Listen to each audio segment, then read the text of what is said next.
આ તરફ વડોદરામાં એક વૃદ્ધને પ્રેમ જાળમાં ફસાવીને લાખો રૂપિયા પડાવ્યા. હવે આ ગેંગનો પર્દાફાશ થયો છે. શિનોરમાં 66 વર્ષીય વૃદ્ધને હની ટ્રેપનો શિકાર બનાવીને રૂપિયા પડાવવામાં આવ્યા.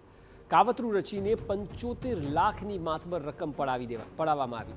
વૃદ્ધને અવાવરૂ જગ્યાએ બોલાવીને મહિલા સાથે વિડીયો બનાવ્યો. દુષ્કર્મના કેસમાં ફસાવી દેવાની ધમકી આપીને વૃદ્ધ પાસેથી 75 લાખ રૂપિયાની ઠગાઈ કરી. પોલીસે 9 આરોપીઓ વિરુદ્ધ ફરિયાદ નોંધીને કાર્યવાહી હાથ ધરી છે.